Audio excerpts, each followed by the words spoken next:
So welcome back, and we are ready to start up the next panel. So over to you, Lalita. Thank you. Shall we begin? Oh, wait a bit. Yes, please go ahead and begin. Thank you. Oh, okay. Welcome to this panel discussion in which we will be speaking of different aspects of public health in the new normal. That's a broad topic. And the theme that we'll be looking at is innovative strategies to challenges of health equity and disparity at the local, national, and global level. We will look at how the pandemic has changed the world, throwing up enormous challenges for health systems, for social behavior, for business, for governance, for relationships, just about every aspect of life as we know it. The systems we have in place, especially for low and middle income countries, have simply not been able to cope with the enormity of the problem. But there have been so many collaborative efforts across sectors, across civil society, businesses, the private sector, and communities, and the clergy in countries like ours, which can be scaled up and offer us very many learning experiences. To discuss these issues, we have a hugely distinguished panel with us. Caroline Roan is the Chief Sustainability Officer and Vice President of Global Health and Social Impact at Pfizer Inc. She is the president of the Pfizer Foundation. Oh my God, she is so impressive. She oversees environmental, social, and governance and global health work across the world for Pfizer to build a healthier, more prosperous, more sustainable world for all. She and her team leverage the full scope of issues ranging from redefining how Pfizer fights infectious diseases to efforts to reduce greenhouse gas emissions to expanding affordable access to Pfizer's breakthrough medicines and vaccines. Welcome, Caroline, and we look forward to benefiting from your formidable expertise. We have with us the Reverend Dr. Peter Bujari from Tanzania, who is the co-founder and first executive director of Health Promotion Tanzania and the Bujari Health High Impact Leadership Institute. He's also a part of the leadership group of the Action Global Health Partnership, which addresses diseases of poverty like tuberculosis, malaria, and HIV, among others.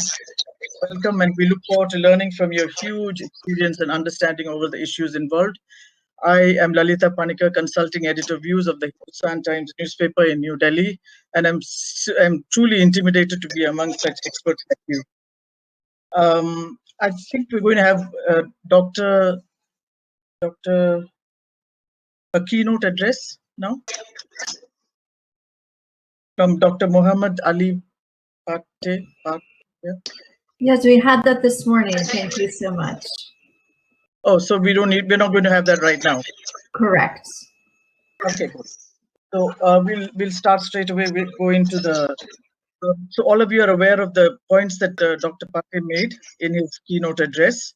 Caroline and David and Peter. Let's address this issue first. Melinda Gates had said recently that COVID may have set back development by 25 years.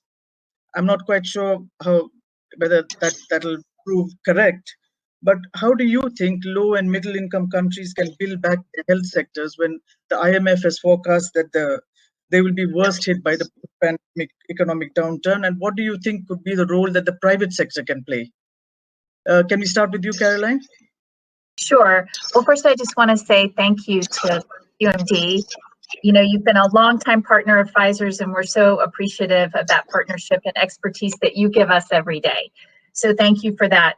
And I should say, from a private sector perspective, we believe we can play a critical role and should play a critical role in not only addressing the pandemic today, but in the future as we do rebuild, hopefully together and in partnership. And I think there's several learnings or takeaways that I might suggest that the private sector is uniquely positioned to offer. First, for the private, it's important for companies as well as other sectors to lean in to what you do best.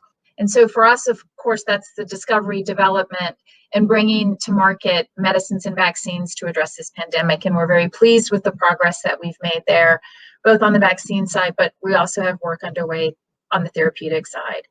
The second is, I think that we're uniquely positioned to scale up really creative solutions that I know the Reverend and others are doing locally to address how to rebuild and really restore from this pandemic. So we're positioned to sort of bring that scale. As you talked about, Pfizer does have a broad reach globally. And then I think the other area that we're pretty good at is driving efficiencies. And we think about that a lot in how we run our business. And I think in some cases, we can partner with other sectors to identify ways to drive more efficient and effective collaborations toward our shared and common goals. Thank you, Caroline. What happened to Peter? I can't see him on the screen. Peter, are you there? Yes, I'm there. And I want to thank the organizer and also to be part of this great panel. I think the estimation by Melinda may be exaggerated, but nevertheless, I think it has contributed to countries being unable to finance themselves because of the shrinking of the GDP. As I look forward, I think in terms of what can be done, I think three things that comes to my mind. Number one, I think the lending countries, the donors, needs to be thinking about the developing countries, and instead of additional loans, for instance, thinking about more grants, but also cancelling some of the loans that they already have. This allows then the countries to have the ability to finance some of the health programs and systems that they need to rebuild at this time. Number two, I think I'm looking at the business, and this is from the civil society perspective. I'm looking at the business as solution and doing products that will address the challenges of medicine and vaccines. But I'm looking at the business to support communities and societies beyond the corporate social responsibilities. The business, the private sector have the means, they have the drive, they have the organization, they have the resources as well. So I think the business is an important sector to support countries and societies to rebuild the system again. Finally, I think we've done a lot, but I think we need to be thinking about the long term, that these problems are there and they will be there tomorrow again. So how do we support building the systems then in the countries that are able to support themselves to prepare for the future? Thank you. Thank you, Peter. If I may say a little bit myself, though the moderator is not supposed to speak too much, in India, I mean, I speak from the perspective of India, where there's always been a lack of access to health services because of money, resources, and exclusion of marginalized communities on the basis of religion and caste, which I'm sure you know about. But the question we have to address, I think, in India is, can we build back a healthier and more equitable nation after this pandemic? And I think this has given us a great opportunity to do so. But the problem that we face, because the large section of India is dependent on the public health system, is that we don't really have access to the right kind of technologies, and that's where foundations like Pfizer Foundation, etc., would be collaborative efforts would be of great importance to us, and also initiatives like you, Reverend. I mean, we need, like, the problem we have is lack of safe and inclusive neighborhoods. People live in places where ambulances can't reach. People live in rural areas where medical health doesn't reach. And above all, I think what we lack proper data systems, because the data we have, the national averages we have, leave out a whole lot of people, based on income, based on ethnicity, based on education, based on income, and sorry, I mentioned income, based on race, and in India based on caste and gender. So we really need to build up a very good data system so that we know what we are up against, when fighting this pandemic and going forward, because we have a huge number of communicable diseases, infectious diseases. And as for the private sector, again, I'm speaking only of India, since both of you mentioned it. The private sector has, people always review the private sector with some kind of suspicion, or they're only as profiteers, which is not true at all. They've really stepped up to the plate in India. But the problem is, I think Peter was mentioning about, scaling up. They don't have the economies of scale that the public sector has. But I mean, they have been hugely, there have been huge collaborative efforts. The private sector has come forward with awareness campaigns, because a lot of Indians, the problem is they're not even aware of safety protocols like washing your hands or, using masks or whatever. And they have provided, they've been hugely useful in the testing process, in providing critical care beds, in immunization drives, awareness campaigns, as I said earlier. But the private sector cannot run on empty. I mean, there have to be incentives going forward for the private sector to keep collaborating, going forward, even after the pandemic. So that's my bit in this. But coming back to you, Caroline, why don't you take us back to the early days of COVID and tell us how the Pfizer Foundation responded to the challenge, which it did. Sure. And I should acknowledge that, of course, India is, coming to its knees right now with the second wave. And I think we all acknowledge and are deeply, deeply concerned. And it's going to take, hopefully, the globe coming together to support India to get through it, just like we saw in the United States, which we were grateful for. And that takes me back to my days early on. And I think I have a distinct memory, in part because we're a New York headquartered company, and New York was the epicenter of the first wave of the pandemic here in the US. I got a call from our colleagues in China in January, and we're used to working with our sites globally to respond to humanitarian disasters and relief, and obviously work through PQMD to do just that. But in this case, I think there was an urgency and almost a panic that I wasn't prepared for, because we had heard about this virus. We knew there was something going on in China, but speaking to your colleagues and hearing that fear in their voice really set me back. And it set us down a path of first immediately responding to address shortages of PPE, but then more importantly, putting in place a global task force for Pfizer that was really designed to bring all of our functions together to think about how we can not only support our colleagues globally, because we do have operations in more than 100 countries, but more importantly, to think about how we could use the power of our science. So while we formed this committee, our scientists started talking, and then our CEO really set the stage for how we've handled this pandemic. And that was launching a 5-point plan. And it was really built around the concept of what we do best, as I said, what we know to be true, which is discovery and development. And I think the spirit of that 5-point plan was around sharing of our expertise with small biotechs and other scientists that perhaps we wouldn't have worked with before, to offering up our manufacturing capacity and working in partnership there, and then to thinking about how we meet those immediate needs in the community. And so we did mobilize more than 40 million of US dollars to support our global community, and that really did start at that very local level. So it gets back to what Peter and you were both talking about in terms of the unique needs on the ground. And so we set to not only do what we might traditionally do through our normal partners, many of them are PQMD members, but also to look at our smaller entrepreneurs, food banks, all the sort of follow-on implications of this pandemic in the local community. And we're proud to be able to mobilize that cash funding just to keep the doors open and the lights on as the entire world struggled. Thank you. I think you've answered what I was going to ask next about how COVID has sort of accelerated the collaboration among companies, between companies. So, Peter, would you like to say something about that?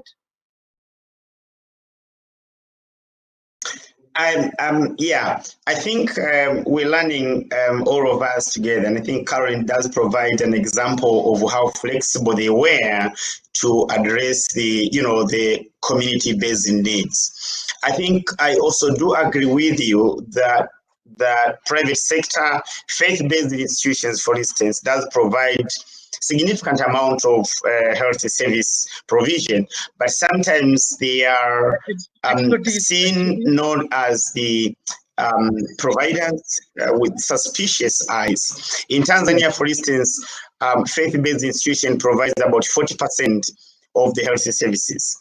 And so bringing them in the mainstream of the preparedness in the response, I think it's important. So I wanted also to say that maybe as we learn in this country, Tanzania, we learned that, there are some interventions or measures that taken elsewhere, they would not basically fit given the different section of the population in the position where they are. And you have people, 26% of population living below $1. And these are the people who work hand to mouth. So some interventions like lockdown, for instance, it will do more damage, than prevention and than the good that you have done. So I think we're learning that there are universal interventions, but they also need to look into the situation, be flexible to allow interventions that can be easily support people than one shoe fit all. Thank you. I think we should now discuss perhaps the fundamental inequity in the current access to vaccines, because that, as far as I know, I think more than a third of the vaccines have gone to 27 of the richest countries in the world. And the lack of vaccines, and in many African countries, the vaccination program has not even started. So, and obviously, no one actor can do this. So what do you think, Caroline, should be a collective global response look like as we plan to live with COVID and future health emergencies?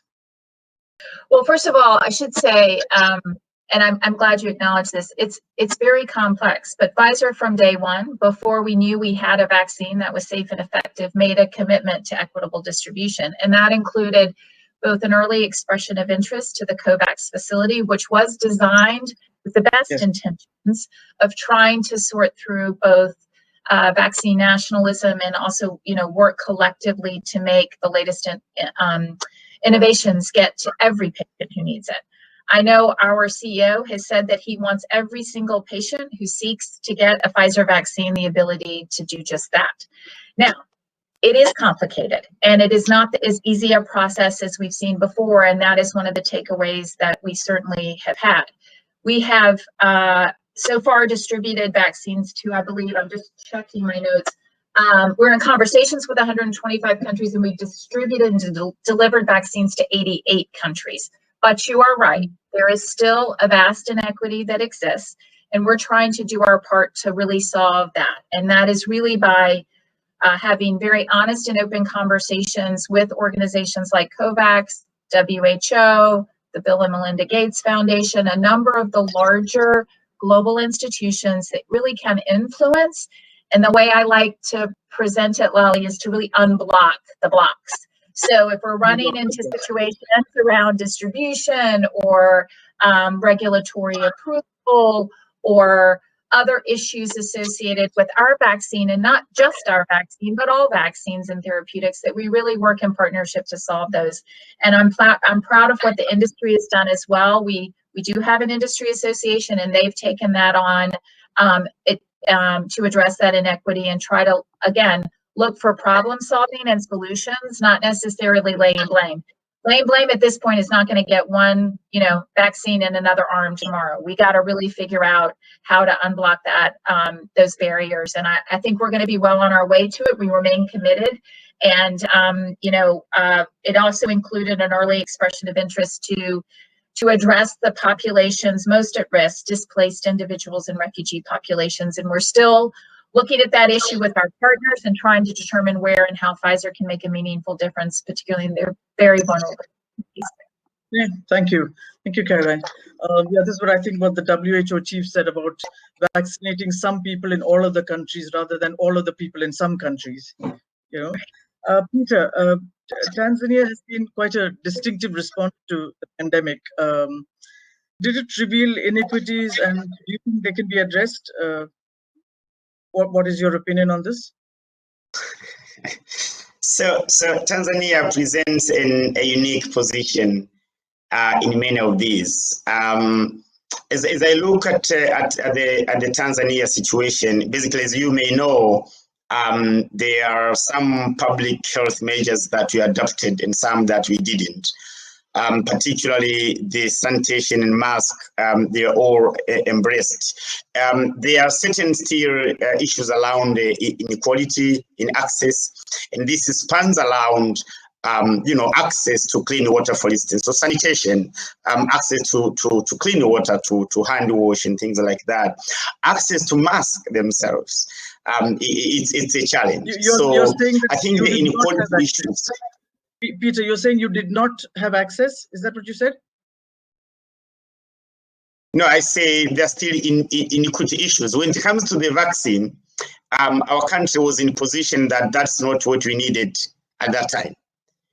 We still, as a country, wanted to learn about the vaccine. And so the stand of the country was that we need to learn more about the vaccine before we take the vaccine on. Okay. So what is the position now? What is the position now? Still unclear.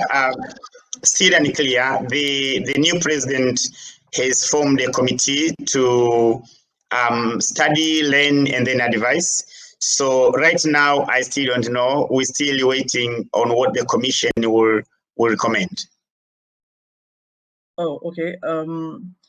I think in the keynote address, they spoke about the private sector and the voluntary sector not being well integrated into global and national responses. Faith-based providers like yourself are integral to Tanzania and much of Africa's health system. I know a bit about this because I grew up in Africa myself. So how do you see them responding to a post-pandemic normal? Peter? So I think one mistake that we have done before is, prioritizing public sector and leaving behind the private sector. I think that's a mistake. And I think in terms of how they have responded on the treatment and care, they have done quite a great job, particularly in the main cities. And they seem to have better facilities as compared to the public facilities. So they have done an amazing job. Now, when it comes to how they are brought in the mainstream, it is largely how the public policies determine how they bring the private sector together. And that has remained a challenge. I do not have the answer now, but we would like to see the private sector, the faith-based institutions, brought in the mainstream. And this is because they save at least more than 25% of the population, 30%, sometimes going to 40%. Okay. Caroline, can we look at how can large entities like yours, like pharmaceuticals, for example, meet local community needs? I mean, what is the connect and how do you go about it? Is there a sort of methodology that we need to, we could perhaps look at in countries like our countries like India? And what is there to learn from this crisis for a company like yours, which has done so much for the pandemic? So I think it's an excellent question and one that we actually have been involved with for some time.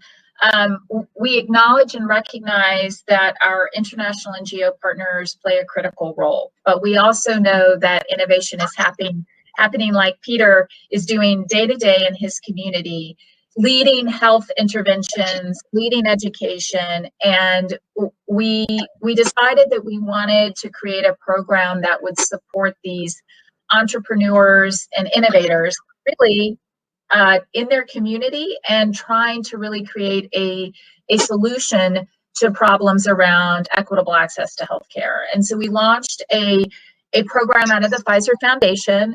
It's a small grant program because what it's designed to do is to really provide those entrepreneurs the ability to scale and expand their work and test and then change up and then create new solutions. And so what we love about the program is not only is it put us in touch with amazing entrepreneurs who have quite a vision for how they want to change healthcare in their local communities, but it's also taught us a lot more, is that we do need to be more flexible. We need to have a joint, true partnership where if you're a grantee of the Pfizer Foundation, you can raise your hand and say, hey, I've been working on this, I tried this, but it's not working as we outlined. And I think that's always been an issue sort of in that funding community where grantees want so much to get the money to do the work, but fear that if it's not working as planned, they may not get a second grant. So we've really tried to have a transparent, really partnership-based relationship with our innovators. And I'm so pleased because we have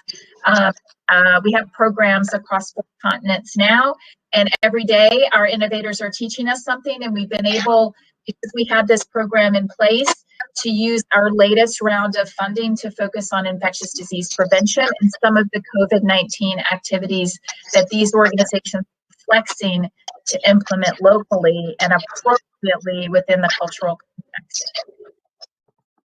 I'm sorry, I wanted to say something where I meant to take off where Peter had left off before, and I forgot. That's fine. Quite dotty myself. I wanted to talk a little about the fact that, you know, we in India are going through a terrifying second wave of the pandemic. And it seems to have completely caught our government unawares, our private sector unawares, and mostly people like us, even people like us in the media, completely unawares. But I feel I just want to tell you about how we had such a wonderful window of opportunity to set in place systems when in last year in September the pandemic had subsided a little, you know. So we had like 5 months till February for us to put in place systems, you know, get more vaccines, get more oxygen, get more medicines, whatever. But for some reason, I mean, the Indian leadership just took its eye off the ball, and we all thought everything was okay. And now we started giving vaccines to other countries, which is a good thing because it's helped us now because there's a lot of goodwill for India, etc. And we, what we should have addressed is the fact that we have a huge shortage of health workers. We have a huge shortage of trained staff for critical care. We have a serious lack of evidence-based medicine, what a renowned virologist, Dr. Gagandeep Khan, called the right care for the right patient at the right time. We didn't have that. So the average deaths in India are now increasing at 84% a week, which is huge. And to put this in perspective, at its worst in the US, it was 50% a week. But I just feel that the growing death rate is not so much because the disease has become more fatal, though of course we are into different variants of the disease at the moment, but because the caseload is just so huge that the health system has just collapsed. We just can't cope with it. There's no beds, there's no medicines, there's no ambulance. I mean, everything is lacking. Of course, now help is coming in, so I mean, there's not even space for the dead to be buried or cremated. I mean, it's come to that. But hopefully, many experts say that the whole thing will peak by next month, and you know, maybe I mean things will improve. But I don't know. I mean, we also had a huge religious congregation of millions and millions of people, and that was a super spreader event. We had elections when we had rallies, and no one thought of putting on masks or telling people to be careful, which I think was really very lax of the leadership in this country, and even more lax of us in the media because we didn't report it enough, we didn't push back enough as we should have, and we are culpable for that. So I thought, you know, this is, but what we do have in India is a huge grassroots governance system, which we'll talk about later because I interrupted, I'm so sorry, and we'll come back to Peter, what do you think? I mean, in countries like yours, you know, fighting infectious diseases, would you like to talk a little about what are the learnings from that in working with civil society, like TB, HIV, malaria, which you've dealt with?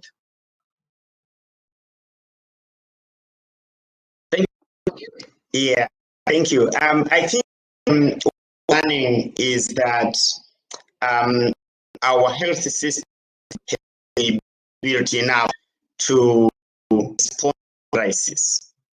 And so I think our using the opportunity to build the primary healthcare system to be able to increase the access but also, you know, the future challenge. For instance, Tanzania, so the lowest health provision is the dispensary level. We are now at 43%. Not even half of is determined to be able.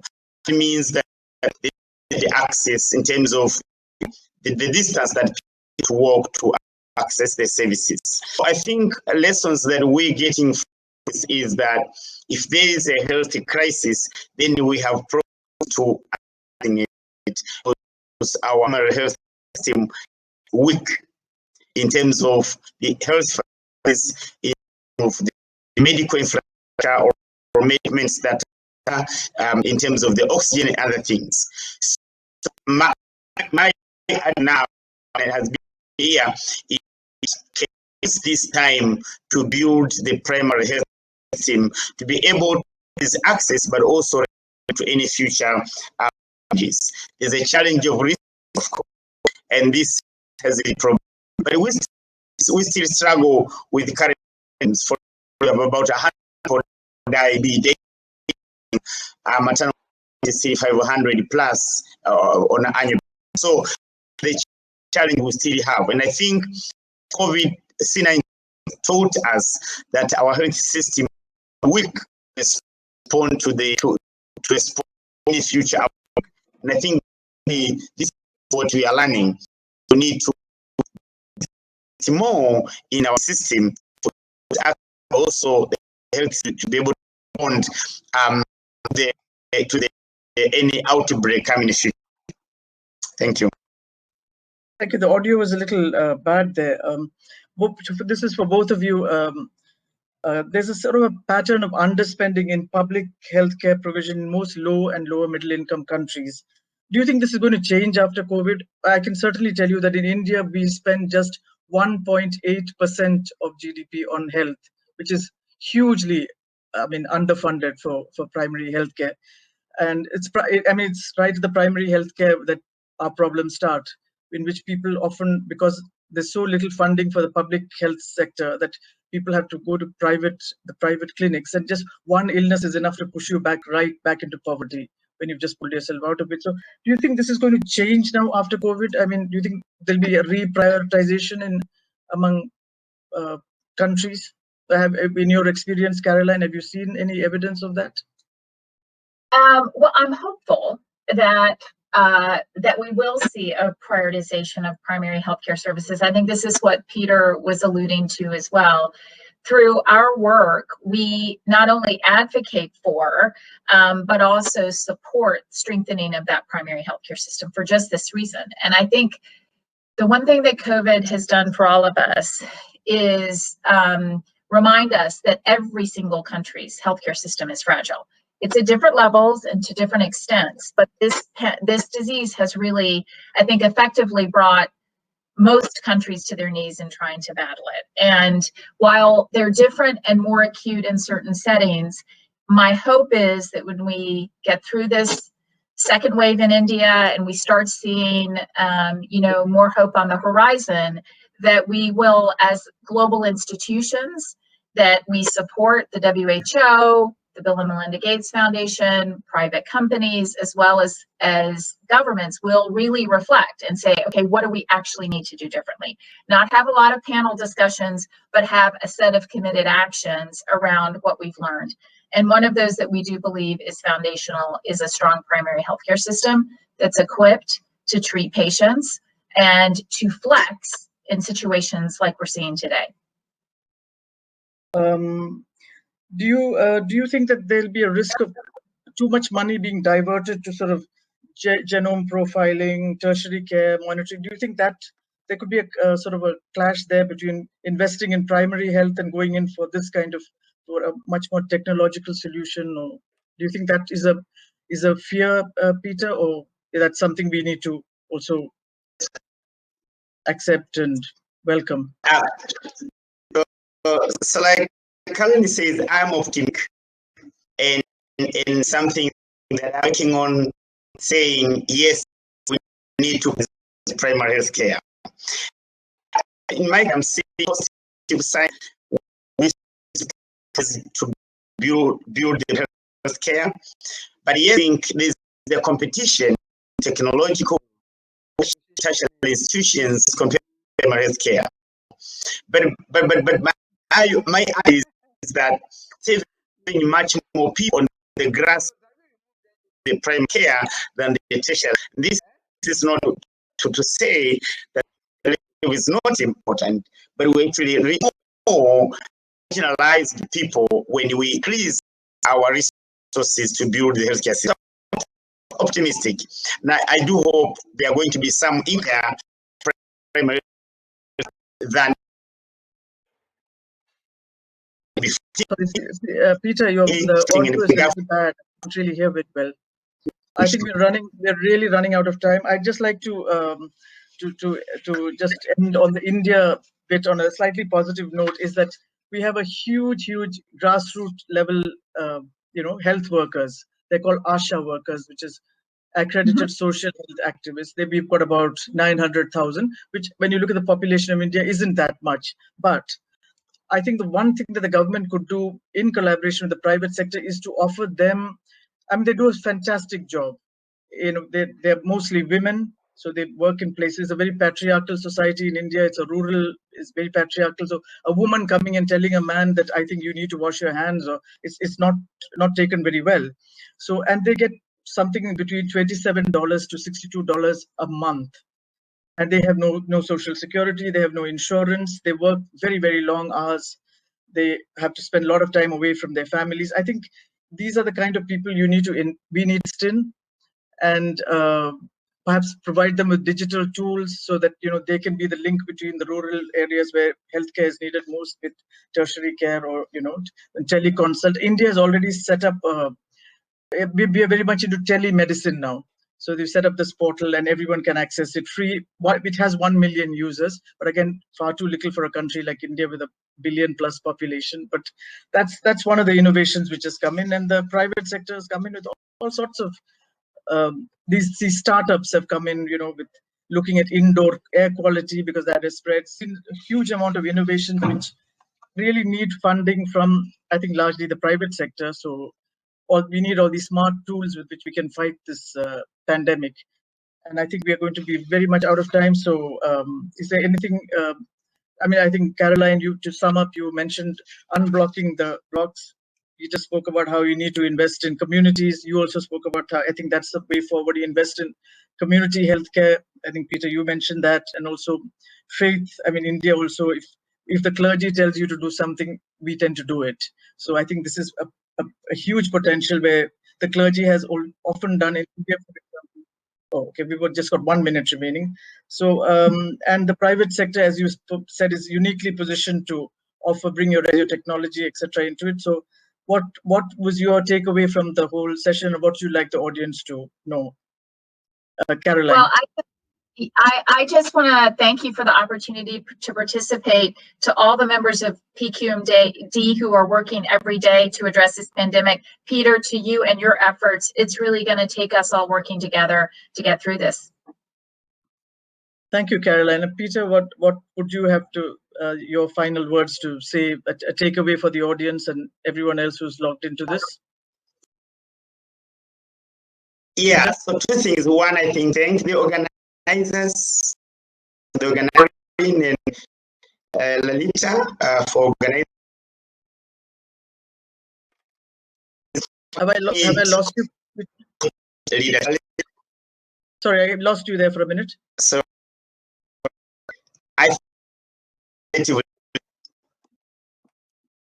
collaborate, I think, is what we need. Collaboration is what we need. A lot of uncertainty. Yeah. Is it just me, or am I losing you, Peter, on the screen? Collaborate. Thank you. Thank you very much, both of you. There's huge learnings from this experience. Thank you so much to the organizers of this wonderful, wonderful session. Thank you, Caroline. Thank you so much. I've learned a lot from what you had to say, and thank you so much, Peter. And I think that brings our session to a close. Thank you very much, both of you. Thank you. And